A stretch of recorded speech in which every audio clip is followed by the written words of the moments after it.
I was 6 months pregnant when I walked into my kitchen and found my sister-in-law Diana sitting on my husband's lap, whispering in his ear. But that wasn't even the worst part. What she said next made my blood run cold. "When Casey's too exhausted after the baby comes, I'll be here for you. I'll help raise your child the right way." I smiled, said nothing, and walked away. That was 8 weeks ago. What Diana didn't know was that in that moment, I stopped being the understanding, accommodating wife everyone expected me to be. I became someone else entirely. Someone patient. Someone calculating. And today, Diana lost absolutely everything. Before we continue, please subscribe to the channel and let me know where you're listening from in the comments. My name is Casey. I'm 28 years old, and up until 2 months ago, I was just a regular accountant living what I thought was a perfectly normal life. I'd been married to my husband Ryan for 3 years. He's a software engineer, the kind of guy who gets lost in code for hours and forgets to eat lunch. We weren't rich, but we were comfortable, happy, or at least, I thought we were. When I found out I was pregnant, I cried tears of joy in that bathroom, clutching that positive test like it was made of gold. Ryan cried too when I told him. We'd been trying for almost a year. The problem started the night we announced the pregnancy to his family. We'd organized this beautiful dinner at Ryan's parents' house. His mom made her famous pot roast. His dad brought out the good wine, the stuff he saves for special occasions. And then there was Diana, Ryan's older sister, 32, polished, always dressed like she'd just stepped out of a magazine. Diana ran this charity organization called Bright Futures Foundation, something about helping underprivileged children. She was married to Leonard, this wealthy real estate developer who basically funded her entire operation. The family worshipped her. Golden Child didn't even begin to cover it. When we announced the pregnancy, everyone cheered. Ryan's mom hugged me so tight I thought my ribs would crack. His dad shook Ryan's hand with this proud father look on his face. But Diana's smile didn't quite reach her eyes. She hugged me, sure, but her hands lingered on my belly just a second too long. "I'm so happy for you," she said, but something in her voice felt off. Wrong. I pushed the feeling down, told myself I was being paranoid. 2 weeks later, the comments started. "Casey, you look exhausted already," Diana said over coffee at my house. She'd dropped by unannounced with a gift basket full of pregnancy vitamins and herbal teas. "Pregnancy is so hard on some women's bodies. You really should be resting more." I laughed it off, thanked her for the gifts. She stayed for 3 hours, asking questions about our parenting plans, our finances, how we planned to set up the nursery. Personal questions that made my skin prickle, but I answered them anyway because I didn't want to seem rude. By week 4, she was showing up at our house 3 or 4 times a week. Always with something. A pregnancy pillow, a book about infant development, a list of pediatricians she'd researched for us. She'd monopolize Ryan's time, pulling him into long conversations about his childhood, about family values, about how important it was to raise children with the right influences. I'd sit there on my own couch, feeling like a guest in my own home, watching my husband laugh at his sister's jokes while my tea went cold. "She's just excited to be in," Aunt Ryan said when I finally mentioned it to him one night. "Stop being so paranoid, babe." Paranoid. That word stung. So I stopped complaining. Week 5, Diana let herself into our house while I was at work. I came home early, exhausted from a brutal day of morning sickness and client meetings, and found her in my kitchen, cooking. She'd used the spare key Ryan had given her for emergencies and sent him a text saying she knew he'd be hungry after work. "Casey, you're home early," she said, not even looking embarrassed. She was wearing an apron, my apron, stirring something that smelled amazing on my stove. "I was just making sure Ryan eats properly. You've been so tired lately and nutrition is so important right now." I stood there in the doorway of my own kitchen, my hands trembling, feeling completely undermined. But I said nothing. I didn't want to cause family drama. I didn't want Ryan to think I was being difficult. The comments got sharper, more pointed. At Sunday dinner at his parents' house, Diana reached across the table and touched my belly without asking. "I just have this special connection with this baby already," she said, her voice dripping with fake sweetness. "I can feel it." Then she turned to Ryan's mother. "I'm worried about Casey though. She seems so stressed." Stress isn't good for the baby. I felt everyone's eyes on me, judging me, wondering if I was stressed, if I was somehow failing already. That night, I tried talking to Ryan again. "Your sister is overstepping. The way she talks about the baby, it's like she thinks it's hers. You're being oversensitive, he said, barely looking up from his laptop.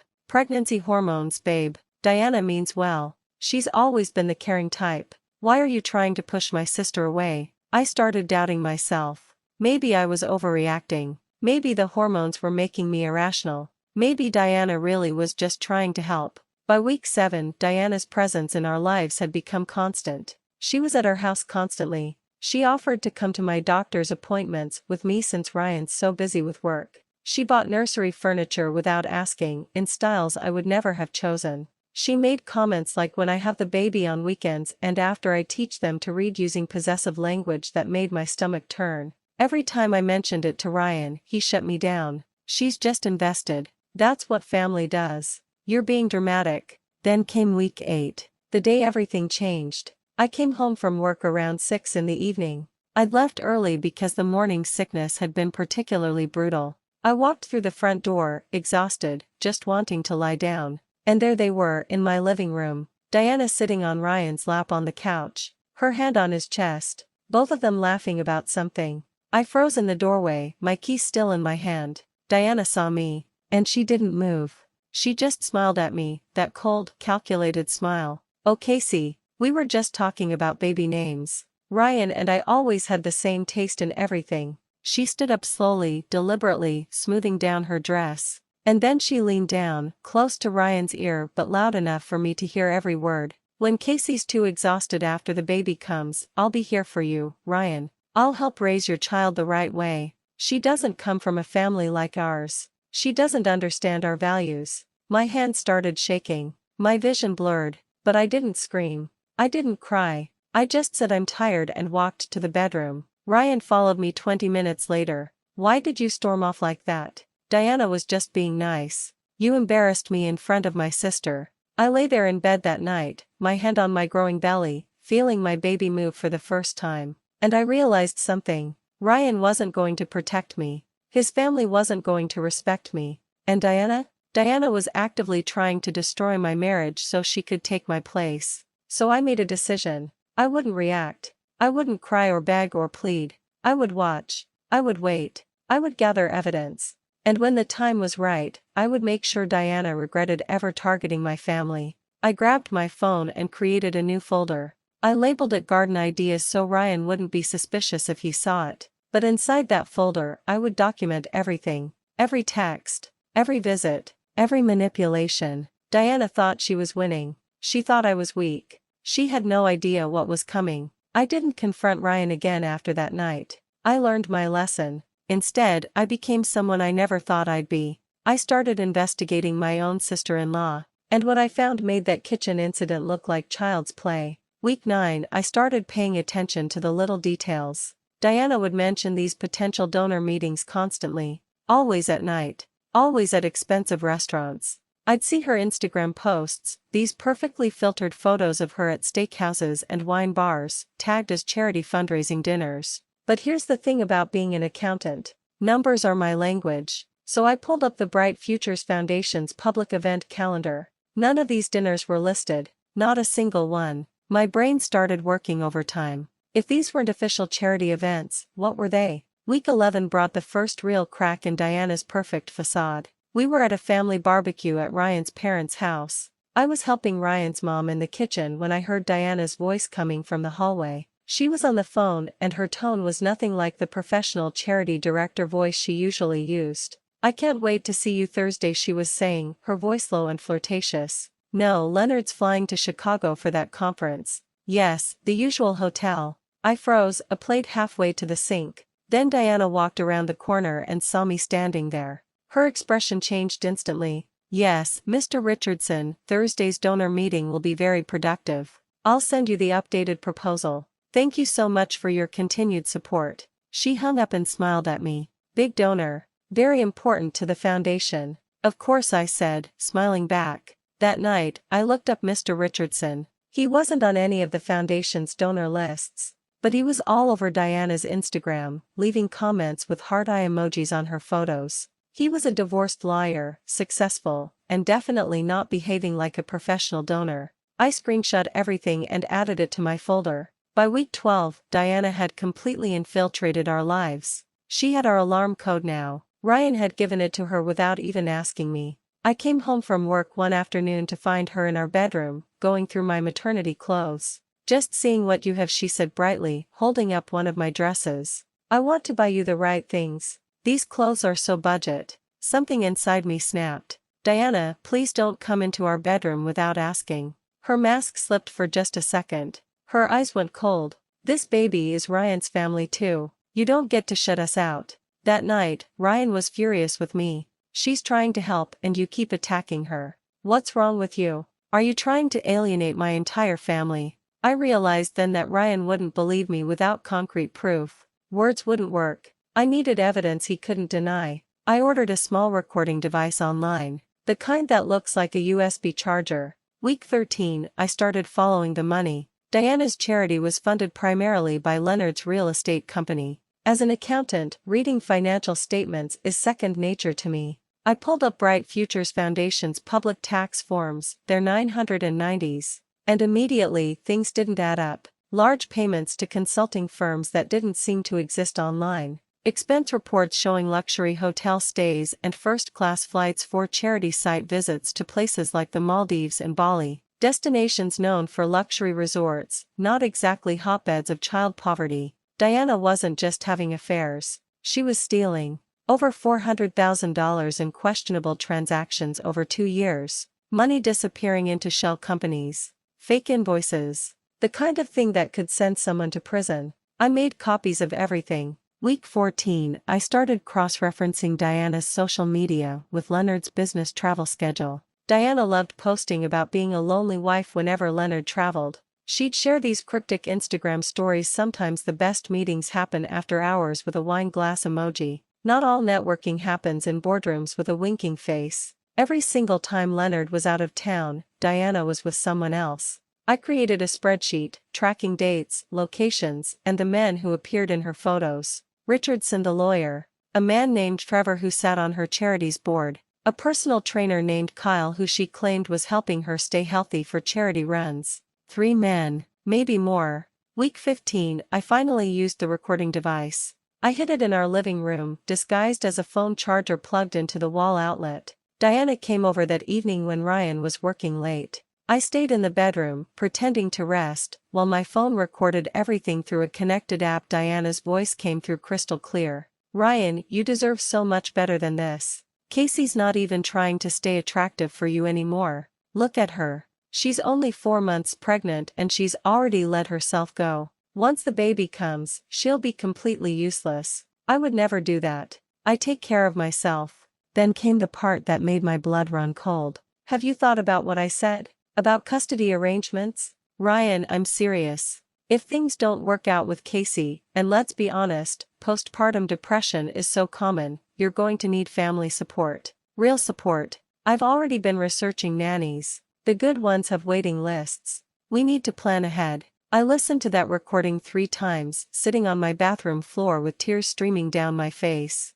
Diana wasn't just trying to seduce my husband. She was actively planning to break up my marriage and take my baby. Week 16, everything came together. I had screenshots of the affairs, financial records proving embezzlement, audio recordings of her manipulation, but I needed one more thing. Late one night, while Ryan was sleeping, I finally looked through his phone. I'd never done that before, never felt the need, but now I had to know. The text messages between Ryan and Diana made me sick. "Casey seems so unstable lately. I'm genuinely worried about the baby's safety. Promise me you'll call me first if anything happens. I can take the baby temporarily, just until she gets help." Diana had also been texting Ryan's mother, poisoning her against me. "Casey snapped at me again today for no reason. I'm worried about her mental state. Do you think Ryan notices?" I screenshot everything and backed it up in 3 different places. Then I hired a private investigator, just for 1 week.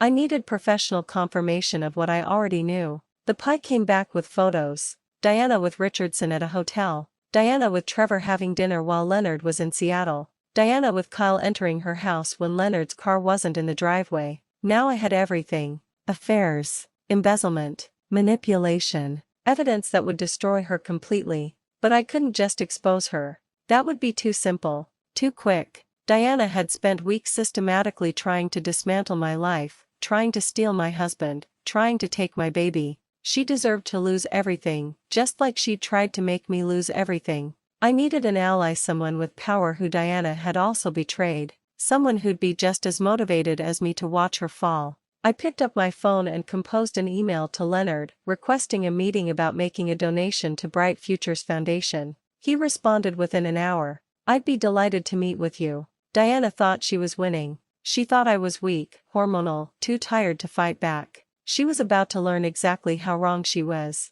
Week 17 arrived, and I knew I had to secure Ryan first. Without him believing me, none of this would work. So I planned carefully. I called Ryan at work and asked him to meet me for lunch. Nothing suspicious, just a casual midweek date. But that morning, before I left for his office, I did something I'd never done before. I left my phone at home with a recording app running, hidden under a couch cushion. Then I texted Diana, mentioning casually that I'd forgotten my phone and would be out all afternoon. Diana took the bait. When Ryan and I returned to the house 3 hours later, the recording had captured 42 minutes of Diana on the phone. I played it for Ryan in our car, parked in the driveway. Diana's voice filled the vehicle. "No, Leonard's completely clueless as always. He thinks I'm devoted to that stupid charity. Yes, Ryan's definitely interested, but Casey's in the way. I'm playing the long game here. Once that baby's born and she's exhausted and fat, Ryan will finally see what he's been missing.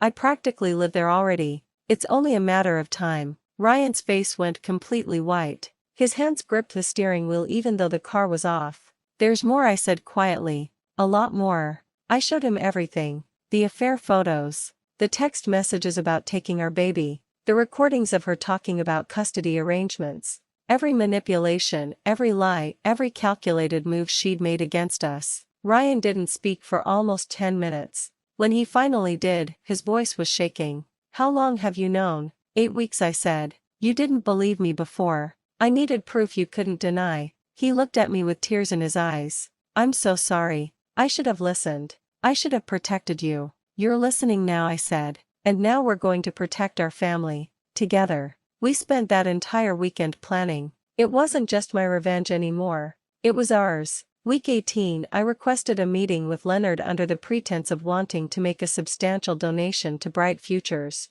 We met at a quiet coffee shop across town. I brought a folder. A thick one. "Leonard, before I donate, I believe in due diligence," I said, sliding papers across the table. "I'm an accountant. Numbers are my specialty. And these numbers don't make sense." I watched his face as he reviewed the financial discrepancies I'd highlighted. Payments to non-existent consulting firms. Luxury expenses disguised as charity work. His jaw tightened with each page. Then I showed him the photographs. Diana with Richardson. Diana with Trevor. Diana with Kyle. Each photo time-stamped, each one taken while Leonard was traveling for business. His hands shook as he held the pictures. "I'm sorry," I said softly, "but you deserve to know who you're married to. And you should also know she's been planning to destroy my marriage too." I showed him Diana's texts about wanting to take my baby, about waiting for me to fall apart so she could step in. Leonard sat in silence for a long time. When he finally spoke, his voice was ice.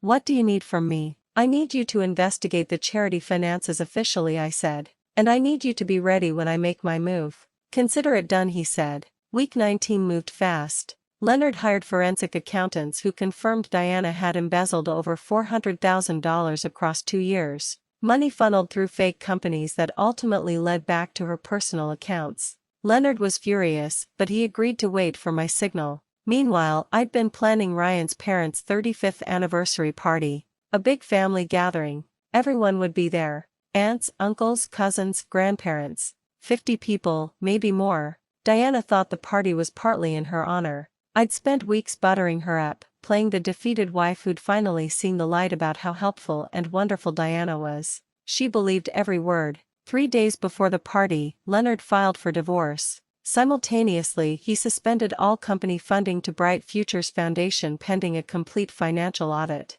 My phone rang within an hour. Diana was hysterical. "Casey, Leonard's lost his mind. He's lying about me, making insane accusations. You have to help me convince Ryan to talk to him. Family needs to stick together." "Oh, Diana," I said sweetly. I'm sure it's just a misunderstanding. Come to the anniversary party tomorrow. We'll all talk then. Everything will work out." The party started normally. Ryan's mom was glowing. His dad made jokes about their early marriage. People ate and laughed and shared stories. Diana arrived late, her eyes red from crying, but she put on a brave face. Then, halfway through dinner, Ryan stood up to make a toast. "Before we celebrate Mom and Dad's incredible marriage," he said, his voice carrying across the room, "I need to address something that's been threatening my own marriage." The room went silent. 50 pairs of eyes turned to him. Ryan pulled out his phone, connected it to the TV screen his dad had set up for showing old photos. "My sister Diana has been manipulating me.